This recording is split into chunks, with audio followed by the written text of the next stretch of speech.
कुम्भन दास जी के चरित्र में ऐसी एक कथा आती है कि श्री कुम्भन दास जी बहुत अकिंचन थे।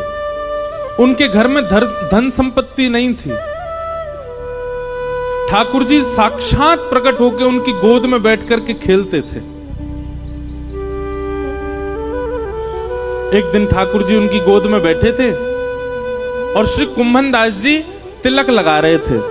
तो कहते हैं कुम्भन दास जी के घर में आरसी भी नहीं थी, शीशा भी नहीं था। कुम्भन दास जी तिलक कैसे लगाते थे? दो उपाय थे कुम्भन दास जी के।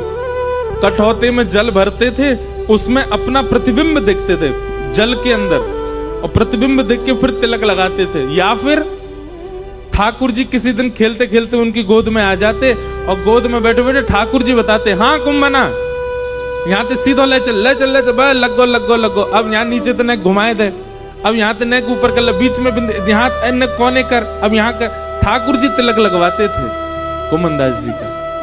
कुम्भन दास जी के चरित्र में आता है कि श्री कुम्भन दास जी जब अपने खेत में हल जोतते थे तो ठाकुर जी ऐसे अपनी पीतांबरी में अनाज आदि जो भी होता था वो लेके स्वयं डालते हुए चलते थे कुम्भन दास जी के साथ।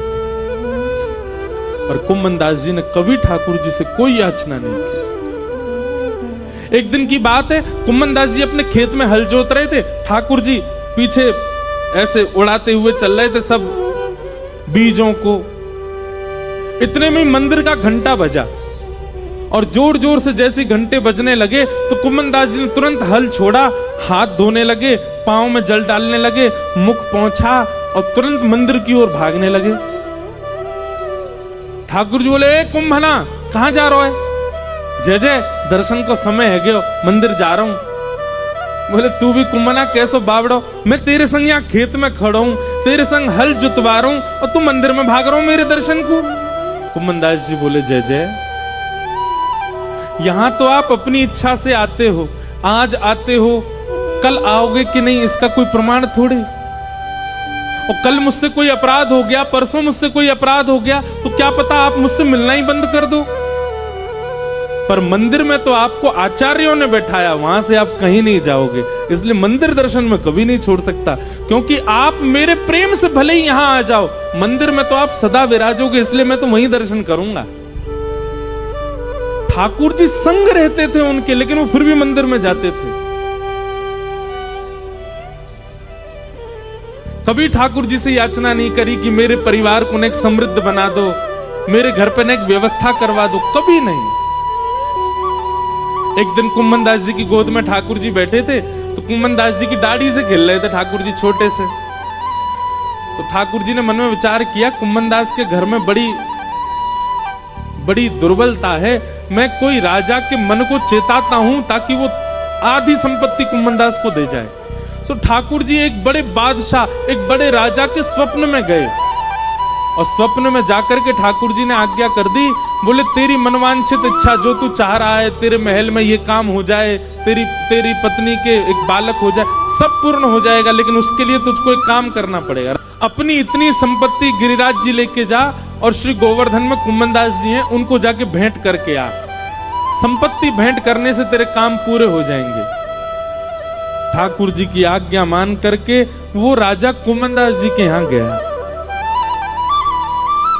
और उस समय कुम्भन दास जी की गोद में ठाकुर जी बैठे थे, खेल रहे थे कुम्भन दास जी के संग। और ठाकुर जी कुम्भन दास जी से कह रहे, कुम्भना। कुम्भन दास जी बोले, हाँ जय जय बोलो। अरे सुनता हूं मैं तो एक बात करनी है। हाँ जय जय बोलो, कहा बात करनी है? इतना बस कहा ही था, इतने में ही वो राजा कुम्भन दास जी कुटिया में आ गया और राजा के आते ही ठाकुर जी अंतर ध्यान हो गए। सामने बादशाह खड़ा है, घुटनों पर बैठ करके अपनी आधी संपत्ति अर्पित करने को, लेकिन कुम्भन दास जी इधर उधर देख रहे हैं। अबे तो यहीं बैठे, कछु तो कह रहे, पतो ना बोल के ही ना गए मुंहते। अबे तो यहीं बैठे, कछु तो कह रहे, बोल के ही ना गए। राजा ने चरणों में प्रणाम किया, बोले भगवान आपकी आज्ञा हो तो मैं आपके कुटिया में अपनी सामग्री रखवा दूं, मैं आपको धन संपत्ति कुछ दान करने के लिए आया हूं। भैया ले जाया संपत्ति को, कोई और में बांट दियो और कोई ना लेवे तो जमुना जी में बहाई दियो। ऐसी संपत्ति को कहा करूं जाके मेरी कुटिया के द्वार पे आते ठाकुर जी भाज गए यहाँ थे। ऐसी संपत्ति को मैं कहा करूंगा जैसे ठाकुर जी छोड़ के चले गए। घर के लोग चिल्ला रहे हैं, अरे कुम्मनदास जी कुछ तो ले लो, आपकी कुआरी भतीजी है, उसका ब्याह करना है, घर की थोड़ी मरम्मत करवा देंगे। रात में वर्षा हो जाती है तो रात भर सो नहीं पाते हैं, हमारे घर में जल भर जाता है, अरे कुछ तो ले लो, कोई देने आया है। कुम्मनदास जी बोले ऐसी संपत्ति ना लूंगा। जाके द्वार पे आते ही ठाकुर जी भाज गए। ले जा भैया, तेरे आगे हाथ जोड़ूं, अगर तू बहुत देर बैठो रहेगो तो मैं प्राण त्याग दूंगा, या को अभी लेके जा। और हट पूर्वक राजा को भगा दिया वहां से। राजा के जाते ही ठाकुर जी फिर आ गए। कुम्भना दौड़ करके गए, ठाकुर जी को गले से लगा लिया। बोले नाथ कहां चले गए आप? ठाकुर जी बोले कुम्भनदास एक बात बता, मैंने एक राजा को स्वप्न दियो, स्वप्न में जाकर के वाकु चेतायो कि अपनी आदि संपत्ति ले जाके कुम्भनदास को दे दे, और वो तुमको देने आयो, तेने स्वीकार क्यों ना करी? अरे तेरे घर में बैठवे के काजे कोई चद्दर ना है, तिलक लगावे के काजे आरसी तक ना है, तेरी भतीजे के ब्याह के काजे एक एक फूटी कौड़ी तेरे घर में नहीं है। मैंने चेताए करके एक राजा को भेजो, तेने वापिस कर दियो। जय जय, आप सत्य बताइयो, राजा के आते ही आप अंतर ध्यान है गए।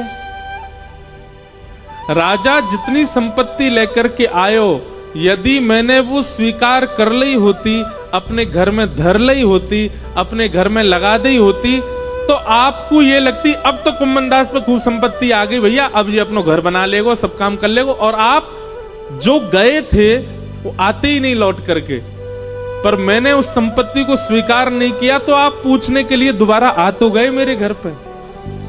यह मेरा सौभाग्य है कि मेरे ठाकुर जी फिर प्रकट हो गए। आपको लगती कि भैया यहाँ पे तो अब सुख समृद्धि है, अब अपने आप सब गुजर बसर कर लेगो।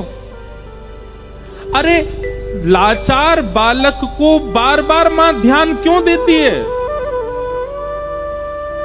वो बालक चलने लग जाए, फिरने लग जाए, बोलने लग जाए, तो मां धीरे धीरे उसको अपनी जिम्मेवारियां समझाने लगती। तू अब खुद चला कर, खुद उठा कर, खुद तैयार हुआ कर, खुद भोजन किया कर।